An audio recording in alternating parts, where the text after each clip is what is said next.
Ans qui sont à domicile, qui sont fragiles et qui, elles, il n'y a aucun moyen à ce jour pour les vacciner. On est en direct avec Brice Alzon. Bonjour, vous êtes PDG de Coviva, service à domicile pour les personnes âgées, vice-président de la Fédération des services à la personne. Et vous voulez alerter là-dessus sur le fait que les personnes âgées de plus de 75 ans, aujourd'hui, rien n'est mis en place pour les vacciner quand elles ne sont pas dans un EHPAD et quand elles sont immobilisées à domicile.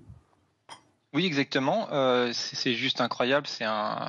Nous, on n'a pas un problème de logistique, on a juste un problème de bon sens. C'est-à-dire que aujourd'hui, vous allez très vite comprendre, le point A, c'est là où se trouve le vaccin, et le vaccin Pfizer doit rester dans des frigos à moins 70 degrés. Et de l'autre côté, nous avons des bénéficiaires qui sont à domicile et qui sont en dépendance, que l'on ne peut pas bouger. Comment on fait pour relier le point A au point B ?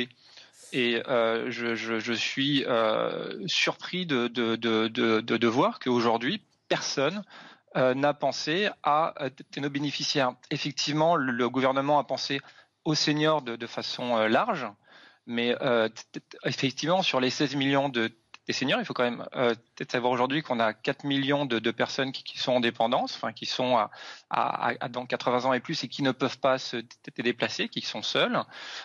Ces 4 millions de personnes ne sont pas principalement en EHPAD, ils sont à domicile, ils sont avec nous. Et nous, aujourd'hui, on ne comprend pas comment faire, on ne comprend pas. Et d'ailleurs, j'ai reçu ce matin une note d'un des départements qui nous dit, je vous lis leur mail, c'est intéressant, nous savons que certains d'entre eux, en parlant de nos bénéficiaires, et notamment les personnes en GIR 1 et 2, c'est-à-dire mais les bénéficiaires qui ont un souci pour se déplacer, la question de la mobilité va se poser. C'est-à-dire qu'aujourd'hui, nous sommes quand même le 20, il commence à se poser la question aujourd'hui. Nous travaillons actuellement sur des recherches de solutions pour mobiliser des équipes mobiles, mais vous, nous, n'hésitez pas à nous faire part des éventuels soutiens que vous pourriez avoir, notamment des SIAD, donc des EHPAD. Enfin voilà, c'est juste c'est totalement incroyable. Merci Brice Alzon, PDG de Coviva, d'avoir été avec nous. Jérôme Dubus, c'est un fiasco dans l'organisation. Excusez-moi de le dire aussi clairement.